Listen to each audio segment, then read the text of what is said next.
10वीं पास करने के बाद उच्च शिक्षा प्राप्त करने के लिए छात्रवृत्ति देने की योजना है और ये योजना देश की आज़ादी के पहले से लागू है। 59-60 में शेयर पैटर्न प्रारंभ हुआ, कुछ राज्य मिलाएगा, कुछ केंद्र मिलाएगा।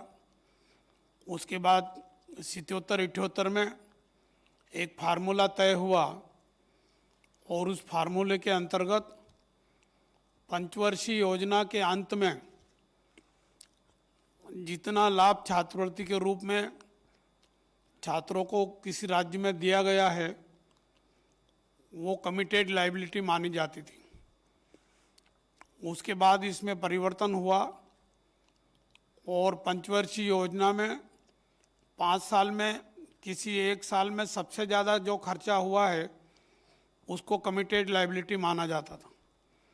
इस पद्धति के हिसाब से सारे देश में अभी तक छात्रवृत्ति दी जा रही थी, परंतु इसके कारण परिस्थितियां ऐसी निर्मित हुई कि कई राज्यों को नहीं के बराबर पैसा मिलता था, छात्रवृत्ति देने में कठिनाई महसूस करते थे।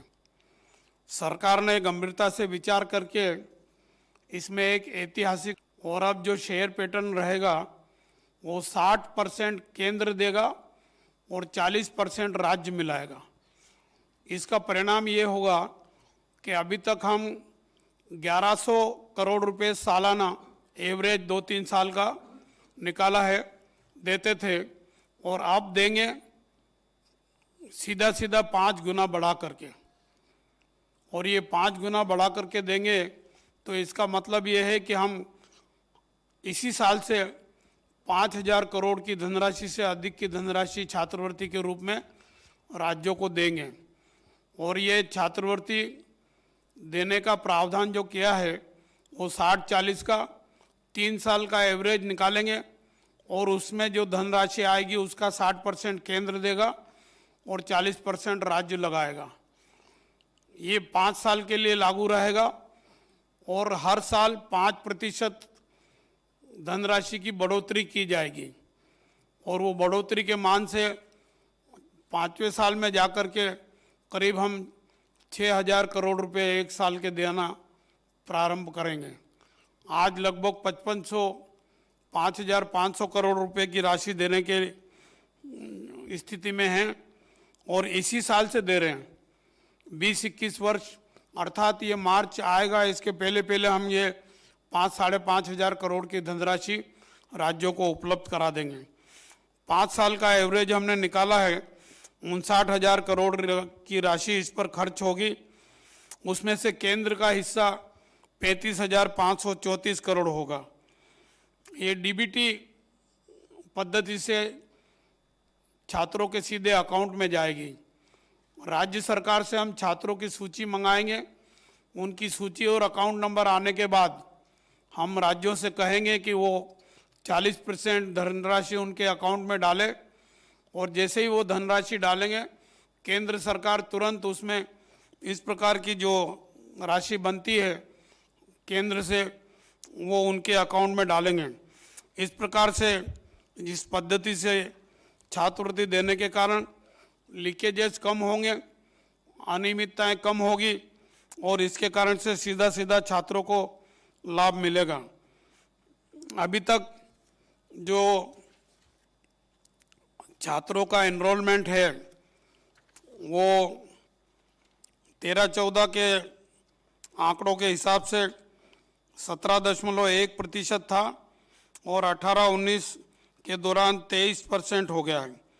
अब ये 23% 27% तक बढ़ाने की हमारी कार्य योजना है। एससी के शैक्षिक सशक्तिकरण के लिए ये सबसे बड़ी योजना है और इस योजना के माध्यम से हम कक्षा 11 से लेकर के उच्च शिक्षा प्राप्त करने वाले 60 लाख छात्रों को जो छात्रवृत्ति दे रहे हैं वो इसमें निरंतर बढ़ोतरी होती रहेगी और 5 साल बाद जाकर के लगभग ये संख्या 4 करोड़ होने की संभावना है। और इसमें हम सबसे गरीब घरों के छात्रों को नामांकित करने का प्रयास करेंगे। इन घरों में 10वीं पास करने के बाद जो स्कूल छोड़ देते हैं लोग बच्चे, उनको स्कूल में लाने की कोशिश करेंगे। अगले 5 वर्षों में लगभग 1,36,00,000 ऐसे गरीबतम बच्चों को हम शिक्षा देने की कोशिश करेंगे और उनको स्कूलों कॉलेजों में प्रवेश दिलाने की कोशिश करेंगे। उम्मीद है कि ये 1,36,00,000 छात्र इसका लाभ ले पाएंगे।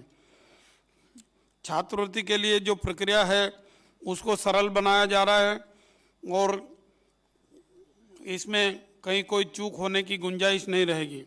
60% की केंद्रीय हिस्सेदारी का भुगतान सीधे छात्रों के खातों में किया जाएगा।